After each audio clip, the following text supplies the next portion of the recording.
Hai, Assalamualaikum dan salam sejahtera. Selamat pagi kepada anda di luar sana. Bertemu lagi dalam Awani Pagi bersama saya Gigi Ahmad dan juga Naila Huda. Kita akan bawakan perkembangan terkini, angka terkini mengenai wabak COVID-19 semestinya. Dan dalam masa yang sama kita bawakan apa mungkin berita-berita yang perlu anda tahu ketika PKP yang masuk fasa kedua ini. Dan sepatutnya berakhir semalam 31 Mac. Tetapi seperti yang semua sedia maklum, fasa kedua disambung terus sehingga 14 April ini.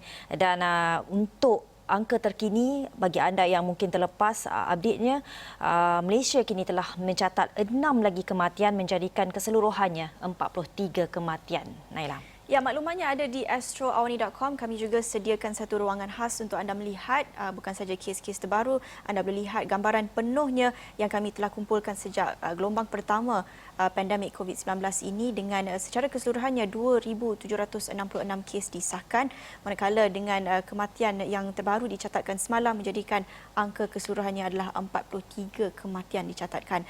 Manakala pada masa sama kita juga mencatatkan ramai pesakit yang telah pun sembuh, iaitu sebanyak 537 kes yang telah pun sembuh sepenuhnya. Namun pada masa kini masih ada lagi yang menerima rawatan dengan 94 yang berada dalam keadaan kritikal. Dan kita juga mengumpulkan maklumat berdasarkan negeri-negeri yang kita lihat. Selangor dan Kuala Lumpur masih mencatatkan kes tertinggi, diikuti dengan Johor, Sabah dan Perak. Dan banyak lagi maklumat yang anda boleh lihat di ruangan khas astroawani.com. Anda boleh pergi ke laman web dan berada di belah kanan itu anda boleh lihat data COVID-19. Dan bercerita tentang kes-kes terbaru, ini juga yang dimaklumkan oleh Kementerian Kesihatan Malaysia, 6 kematian baru itu menjadikan 43 kematian setakat ini. Dan ini maklumat yang dimuat naikkan oleh Kementerian Kesihatan Malaysia, ada di Twitter.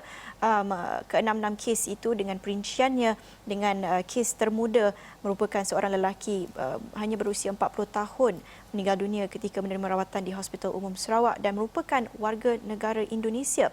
Saya kira sebelum ini kita tidak mencatat kes-kes warga negara asing lagi, dan kita juga mencatatkan beberapa kes lain. Antara yang termuda juga merupakan seorang wanita berusia 48 tahun di Negeri Sembilan, dan kebanyakan kita lihat mereka meninggal dunia ini mempunyai penyakit ataupun latar belakang penyakit lain, terutamanya darah tinggi dan juga kencing manis. Dan juga kalau anda boleh lihat keseluruhan kes menjadikan kes kumulatif di Malaysia saja 2,766 kes, dan sehingga kini 94 kes positif COVID-19 sedang dirawat di ICU, dan daripada jumlah tersebut 60 kes memerlukan bantuan pernafasan. Itu antara poin-poin ataupun maklumat-maklumat penting yang perlu anda tahu ketika ini. Dan apa yang pasti, kita rakyat Malaysia teruskan berada di rumah, jaga diri, dan jangan lihat bila berada di rumah itu kita rasa terkongkong, tersekat di situ, tetapi itulah tempat yang paling selamat ketika ini untuk anda menjaga diri. Dan pastinya anda semua tahu bahawa fasa kedua ini bermula 8 pagi sehingga 8 malam, dan selepas itu semua kedai dan juga stesen minyak operasinya telah akan ditutup. Ya, betul. Kita memasuki fasa kedua ini, jadi sangat penting kita betul-betul memahami apa pentingnya penjarakan sosial itu. Mungkin ada lagi yang tidak ataupun kurang faham pentingnya kita duduk di rumah. Dan kita juga setiap hari kita mendapat maklumat terbaru mengenai COVID-19, coronavirus ini. Masih banyak yang kita tak tahu, tapi apa yang kita tahu juga agak menarik dan agak menakutkan apabila didedahkan Kementerian Kesihatan Malaysia semalam juga, apabila golongan umur yang paling tinggi kes positif COVID-19 merupakan golongan umur 26 ke 30 tahun dan juga 56 ke 60 tahun. Ini berdasarkan statistik yang kita dapat di seluruh negara dan diumumkan oleh Datuk Dr. Nur Hisham Abdullah. Katanya kedua-dua kumpulan itu mungkin terdiri daripada pelajar Malaysia yang belajar di luar negara dan juga ketua keluarga yang sering keluar membeli barangan keperluan. Dan katanya faktor pertama yang muda itu mungkin pelajar kembali dari luar negara ataupun sering keluar walaupun bawah perintah kawalan pergerakan PKP, mereka keluar dan bergaul. Dan kategori kedua ini dikaitkan dengan ketua rumah yang mungkin selalu keluar, jadi dijangkiti apabila mereka keluar. Itu yang dinyatakan. Jadi itulah saya harap dapat memberi sedikit pemahaman dan perspektif kepada orang ramai betapa pentingnya kita duduk di rumah itu, kerana kita lihat ataupun kita mempunyai tanggapan sebelum ini bahawa mereka yang warga emas, yang lebih berusia, mereka yang lebih terjejas dan lebih terdedah kepada risiko jangkitan itu. Tapi kita lihat warga muda anak-anak muda dan juga Ya. kita lihat kes terbaru di United Kingdom dipercayai seorang remaja berusia 13 tahun juga dikatakan oleh keluarganya tidak mempunyai latar belakang penyakit lain telah pun meninggal dunia selepas disahkan positif COVID-19. Ini dapatan yang sangat-sangat menakutkan. Jadi pada blok kedua segmen ini kita juga akan bersama dengan Dr. Kor Swee Keng. Jangan lupa saksikan nanti kita akan bersama beliau dengan menerusi Skype untuk dapatkan pemahaman secara penuhnya untuk kita betul-betul pastikan kita putuskan rantaian COVID-19 ini pada fasa kedua supaya kita tidak perlulah lanjutkan lagi sehingga hujung bulan April ini. Gigi. Ya, di studio kita juga bersama dengan Encik Razak, Executive Editor Astro Awani. Encik Razak, kalau melihat dengan data terbaru yang diberikan oleh Dr. Nur Hisham ini yang mengatakan bahawa 26 hingga 30 tahun, juga lagi satu kumpulan 56 hingga 60 tahun, ini dua golongan umur yang paling tinggi kes positif COVID-19. Adakah maklumat ini boleh memberikan satu pencerahan baru kepada kita rakyat Malaysia? Jadi sebelum kita nak komen sikit tentang kadar umur tu lah. Hari ini kalau kita tengok surat khabar, hari ini adalah 1 April. Ya. Kalau kita tengok Betul. sebelum ini tiap-tiap tahun 1 April ni adalah Ya, Cik Razak, sebentar ya Cik Razak. Kita juga nak kongsikan selepas ini kita akan bersama dengan Dr. Kor Swee Keng. Tapi sebelum itu kita juga nak kongsikan satu juga maklumat yang menarik. Semalam kita sangat beruntung dapat bercakap dengan Dr. Zulkifli, bekas Menteri Kesihatan Datuk Seri Dr. Zulkifli Ahmad yang bersama dengan Melissa dan juga Syarat Kutan pada program Consider This yang juga menceritakan tentang pentingnya kita kumpulkan data klinikal wajar dikongsi untuk rangka kaedah sasaran bertumpu. Ini kata beliau, Kementerian Kesihatan Malaysia yang kita lihat banyak berkongsi data dari sudut nasional, tapi apa yang perlu diperincikan adalah data klinikal berhubung pesakit dengan agensi di peringkat negeri supaya pendekatannya lebih bersasar dapat dirangka bagi memutuskan rantaian jangkitan COVID-19. Jadi terus bersama Razak Cik kembali dengan Editor Eksekutif Astro Awani. Kita lihat banyak maklumat terbaru yang kita dapat ini dan kita harap dapat beri pencerahan baru kepada rakyat untuk kita putuskan rantaian ini dalam 14 hari akan datang fasa kedua ini. Sangat-sangat penting Cik Razak. Naila dan Gigi, kalau kita tengok tadi, minta maaf lah ada gangguan teknikal sedikit. Tapi apa yang berlaku sekarang, kalau kita tengok surat khabar, hari ini adalah 1 April, iaitu April Fool's Day. Selalunya sebelum ini kalau kita tengok banyak jenaka-jenaka lawak tentang April Fool's Day, tetapi ini bukan satu lawak jenaka. Ini adalah perkara yang menghadapi kita sekarang ini.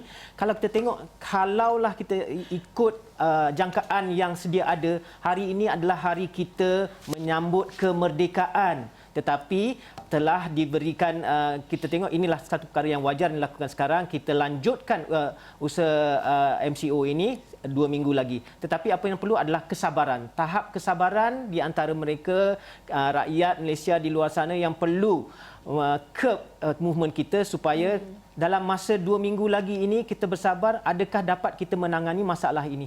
Saya nak bawa, kita tengok di luar negara lah, di Spanyol, di Sweden dan juga satu lagi, kalau di Spanyol disebabkan kes meningkat begitu tinggi sekali, bagaimana warga sukan Barcelona, Lionel Messi dan rakan-rakannya sudah mengambil langkah untuk mengurangkan bayaran gaji mereka sehingga 75% disebabkan mereka ingin membantu rakan-rakan mereka yang bekerja di pasukan Barcelona itu sendiri yang non-sports employees supaya gaji mereka dapat gaji penuh untuk bulan ini. Jadi kalau kita tengok di Sungai Lui tadi pun ada rakan-rakan atau mereka daripada perkampungan yang bersebelahan membantu bagaimana bantuan amat perlu kita memikirkan tentang kemaslahatan keluarga kita dan juga masyarakat.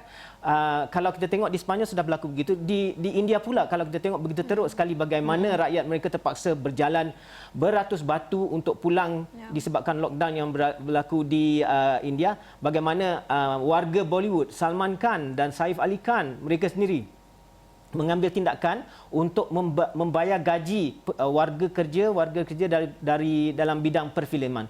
Jadi banyak perkara yang boleh kita lakukan sendiri walaupun hari ini April Fool's Day. Kita mesti mengambil ini sebagai satu iktibar bahawa apa yang kita perlu lakukan adalah ikut nasihat supaya kita stay at home. Ya, Cik Razak, wajar Cik Razak ingatkan April Fool. Saya rasa ramai yang terlupa dengan April Fools ni, dan Cik Razak sendiri dah lakukan prank April Fools pertama hari ini dengan lupa nak pakai mic tadi. Tapi apa pun, saya harap ramai yang tidak mengambil peluang April Fools hari ini untuk berjenaka sangat, kerana kita juga berada dalam satu detik yang sangat kritikal dan satu detik yang perit ini, dengan Cik Razak juga mengingatkan dengan keadaan di luar sana dengan mereka bawah PKPD itu masih memerlukan bekalan dan sebagainya. Baik, kita beralih ke berita seterusnya. Ini juga perkembangan yang diumumkan oleh Menteri Kanan Kluster Keselamatan Datuk Seri Ismail Sabri Yaakob semalam, menceritakan tentang proses membawa pulang rakyat Malaysia dari luar negara. Kita lihat seperti yang diumumkan Kementerian Kesihatan, golongan umur yang muda ini dipercayai berkait dengan mereka pelajar luar negara yang pulang ke Malaysia yang menunjukkan kes jangkitan antara yang tertinggi. Jadi apa yang dilakukan selepas ini bermula, saya percaya hari ini akan bermula pada fasa kedua. Rakyat Malaysia yang pulang dari luar negara akan dikuarantin selama 14 hari di satu tempat khas yang disediakan oleh kerajaan bermula Jumaat ini. Jadi memberitahu langkah itu dipersetujui dalam mesyuarat bersama Menteri Besar pada Selasa, dan prosedur ini bermakna mereka akan dibawa terus ke pusat kuarantin menggunakan bas khas sebaik tiba di lapangan terbang di negara ini. Dan juga diperincikan sekiranya anda didapati positif coronavirus COVID-19 selepas anda pulang dari luar negara, anda akan dibawa ke hospital untuk menerima rawatan. Namun kalau anda didapati negatif, anda masih perlu berada di pusat kuarantin itu untuk memastikan anda tidak mungkin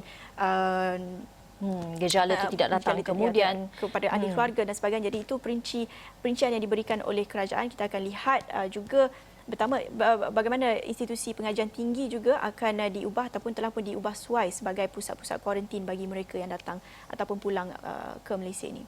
Dan dalam masa yang sama, itu merupakan kita lihat satu langkah yang sangat baik untuk fasa yang kedua ini, lebih ketat, lebih berdisiplin, di mana mereka yang datang daripada luar negara terus dikuarantinkan supaya mereka-mereka ini tidak bercampur dulu dengan masyarakat, kemudian baru nak dikuarantinkan. Itu mungkin sebelum ini dilakukan seperti itu, dan kemudian untuk fasa kedua ini disiplin dan langkah yang ketat perlu diambil. Dan kalau kita lihat kuarantin cara Singapura, kalau kita tengok artikel yang disediakan oleh Razak Cik, yang mana prospek menjalani kuarantin di Singapura, pengasingan bakal mengalami pengalaman yang selesa dan nyaman, dan suasana layanan 5 bintang. Apa ceritanya ni, Cik Razak?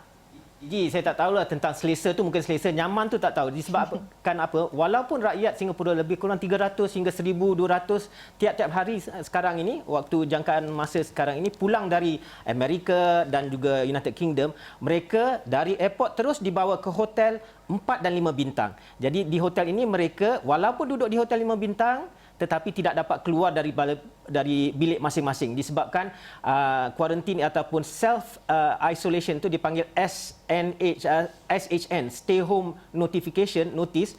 Mereka yang dibawa pulang itu terpaksa duduk selama 14 hari walaupun positif ataupun tidak, disebabkan di Singapura sekarang banyak berlaku kluster-kluster yang lokal, tetapi mereka yang pulang dari luar negara juga mahu disaring supaya tidak menambah kepada apa yang berlaku, penularan yang berlaku di Singapura itu sendiri. Jadi peranan hotel-hotel 5 dan 4 bintang ini penting kerana lebih kurang 7,500 bilik sudah ditempah oleh kerajaan Singapura itu sendiri, dan at the Singapore government's expense untuk menentukan bahawa mereka ini betul-betul negatif sebelum mereka dibenarkan keluar dan pergi balik ke keluarga masing-masing. Ya, kita harap pusat kuarantin yang disediakan kerajaan Malaysia pula, walaupun bukan berada di hotel 5 bintang, kita harap mungkin perkhidmatan dan fasiliti yang disediakan itu juga bertaraf 5 bintang. Kita akan saksikan.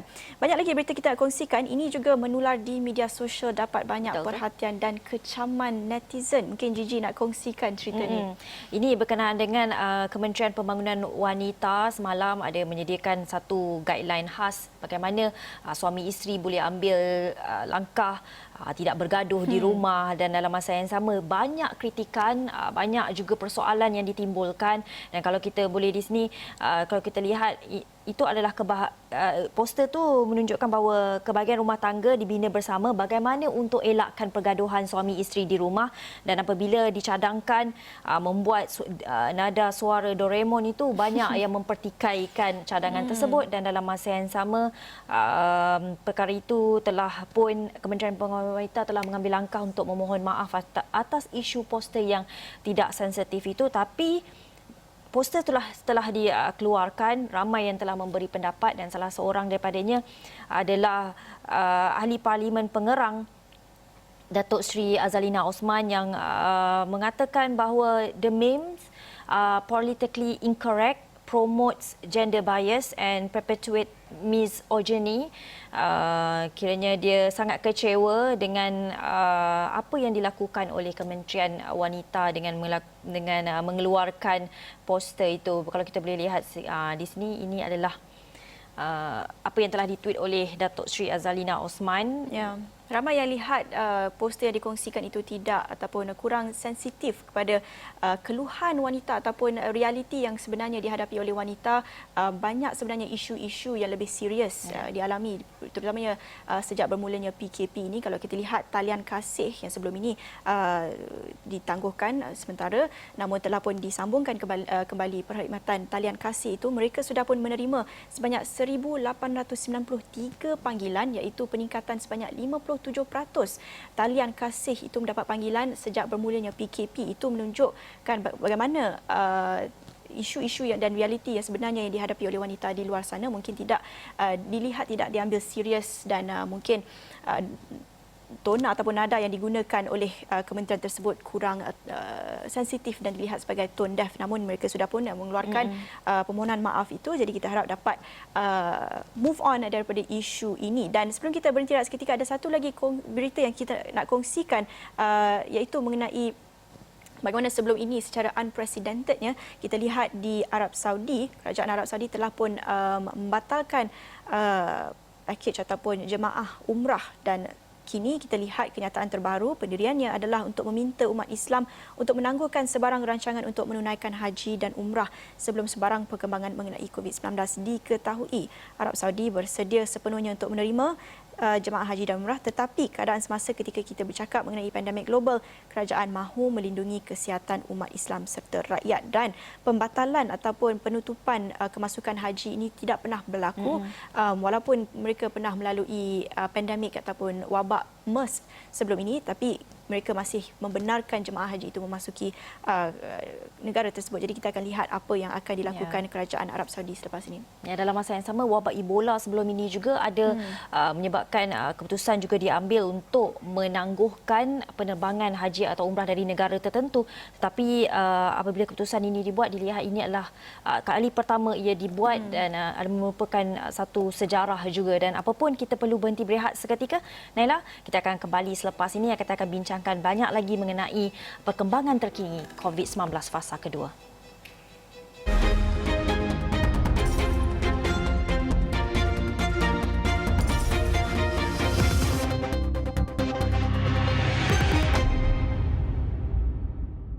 Bertemu kembali di Awani Pagi, banyak perkongsian mengenai COVID-19 dalam dan luar negara. Kita nak terus membincangkan tentang kita memasuki fasa kedua PKP, Perintah Kawalan Pergerakan hari ini, dan ini merupakan detik ataupun time frame yang sangat-sangat penting untuk kita memastikan PKP ini tidak perlu dilanjutkan dan kita dapat putuskan rantaian COVID-19 itu. Untuk itu, kita bersama dengan Dr. Khor Swee Keng, pakar perubatan dan kesihatan awam bersama kami di Awani Pagi. Terima kasih Dr. Khor.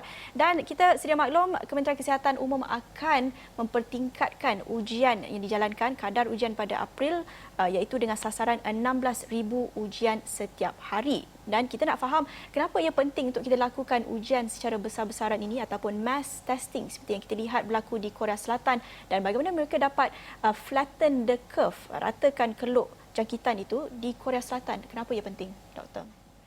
Pada dasarnya bukan sahaja negara Korea Selatan, tapi negara di Taiwan, negara China dengan negara Singapura menjalankan 3 dasar yang sangat penting. Jika digabungkan, dia akan flatten the curve, ya, untuk mengurangkan jumlah jangkitan COVID-19.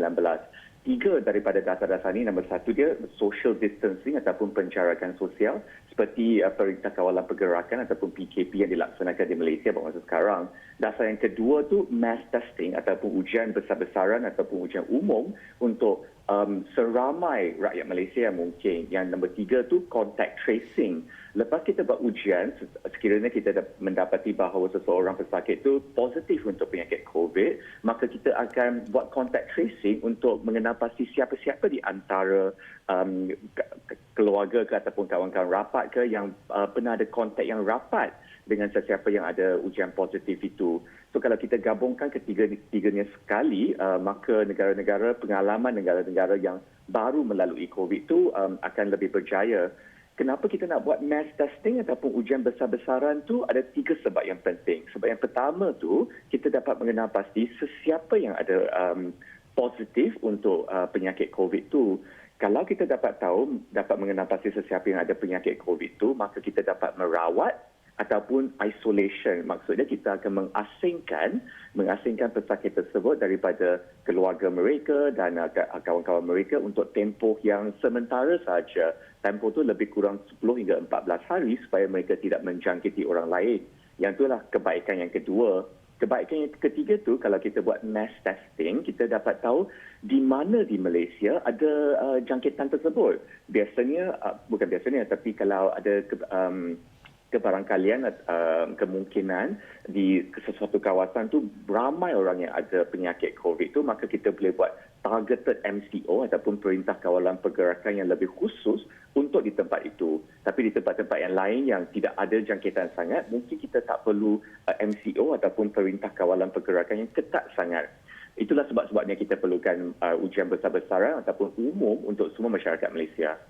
Dr. Kor, kalau kita lihat semalam bekas Menteri Kesihatan Datuk Seri Dr. Zulkifli Ahmad ada berkata bahawa Kementerian Kesihatan wajar berkongsi data klinikal berhubung pesakit dengan agensi di peringkat negeri supaya pendekatan yang lebih bersasar atau khusus dapat dilakukan. Pandangan Dr. Kor dalam hal ini, mengapa data klinikal berhubung pesakit ini masih belum ada usaha untuk dikumpulkan dan dibentangkan bagi kebaikan bersama? Pada dasarnya saya setuju dengan Datuk Seri Dr. Zulkifli yang menyatakan bahawa data-data klinikal itu harus disebarkan kepada orang ramai. Bukan saja orang ramai tetapi terutamanya penyelidik-penyelidik yang sedang berusaha untuk mencari hotspot, ya, tempat-tempat yang ramai pesakit kat sana. Pesakit COVID di katakan kejiranan ini ataupun di bandar ini ataupun di kampung yang tersebut, kan. So pada dasarnya saya setuju. Tapi data-data klinikal ni luas sangat, ya. Kita boleh tengokkan data epidemiologi. Maksud dia berapa ramai pesakit di kejiranan mana dan macam mana rangkaian jangkitan tersebut, chain of transmission ataupun rangkaian jangkitan tersebut mungkin berlaku di kejiranan-kejiranan yang tertentu. Data klinikal juga merupakan data yang peribadi. Katakan kita boleh mengenal pasti sesiapa yang ada penyakit COVID. Dan kalau kita boleh kenal pasti sesiapa yang ada penyakit COVID itu, ada baik, ada buruknya. Yang baiknya, penyelidik di Kementerian Kesihatan mereka akan dapat tahu contact tracing sesiapa yang berada di sekeliling pesakit tersebut. Tapi yang tak baiknya ada stigma ataupun ada kita kadang-kadang manusia akan takut jiran kita ada COVID, maka kita pun tak nak menjauhkan diri daripada jiran kita. Tapi kita, saya tak nak katakan penganiayaannya, tapi kita ada stigma terhadap sesiapa yang ada penyakit COVID. Buat masa sekarang, data-data peribadi itu adalah sangat sensitif, so kita tak boleh nak kongsi sangat untuk kita tak nak melindungi sesiapa yang ada penyakit COVID supaya mereka tak ada stigma. Antara data klinikal juga, seperti berapa peratus yang ada masalah sesak nafas, berapa peratus yang ada masalah dengan demam dan sebagainya. Yang itu data klinikal seperti gejala-gejala yang akan dialami oleh sesiapa yang ada penyakit COVID itu, yang tu boleh dikongsi dengan lebih lanjut lah. So dalam ciri-ciri klinikal ni pun ada banyak. So Kementerian Kesihatan mesti bertolak ansur dan kena gunakan timbang cara mereka untuk memastikan kesihatan dan juga kebajikan semua rakyat Malaysia itu terpelihara. Bukan saja kita boleh bagikan semua orang untuk semua ciri-ciri klinikal yang inilah. Ya betul, Doktor. Secara ringkas ya, sebelum kita habiskan sesi awal ni pagi ini, kita juga nak faham rasional di sebalik operasi Nyah Cemar atau sanitasi besar-besaran. Kita lihat jalan raya di ibu negara ini ada operasi Nyah Cemar, semburan dan sebagainya. Ini dijalankan di tempat-tempat awam dan turut ada dijalankan di negara lain seperti di Indonesia. Jadi, apa penjelasannya dari sudut sains yang menunjukkan, membuktikan operasi ini adalah efektif ataupun tidak? Secara ringkas, Doktor. Malangnya dia ada bukti-bukti sains yang menunjukkan Nyah Cemar jalan raya tu ada keberkesanan yang langsung. Maksud dia macam ni, jangkitan COVID ni berlaku sebab kita menyentuh droplet ataupun aerosol yang dikeluarkan oleh pesakit. So kalau aerosol tu ataupun droplet tu keluar ke atas jalan raya, kalau kita sentuh jalan raya, baru kita akan dapat jangkitan itu. So pada pandangan saya dengan ahli-ahli sains yang lain, ini merupakan kemungkinannya satu objektif daripada ahli bukan berasaskan sains, mungkin dilakukan oleh ahli politik kerana sebab-sebab yang lain, tetapi bukan berdasarkan bukti-bukti yang ada di dalam sains pada masa sekarang. Baik, terima kasih untuk perkongsian itu Dr. Khor, pakar perubatan dan kesihatan awam. Banyak yang kita dapat faham mengenai ujian secara besar-besaran mass testing itu dan betapa pentingnya untuk 2 minggu yang akan datang ini untuk fasa kedua PKP kita sama-sama putuskan rantaian jangkitan itu dengan hanya duduk di rumah. Dan dalam masa yang sama, fasa kedua ini kita perlu lihat satu gerakan yang ketat akan dilakukan oleh kerajaan dan juga pihak berkuasa, dan kita seru kepada rakyat Malaysia di luar sana untuk mematuhi undang-undang yang disediakan untuk kebaikan kita bersama. Dengan itu, saya kira berakhir sudah Awani Pagi. Saya Jiji Ahmad. Dan saya Nala Huda. Terima kasih menonton. Jumpa lagi. Bye.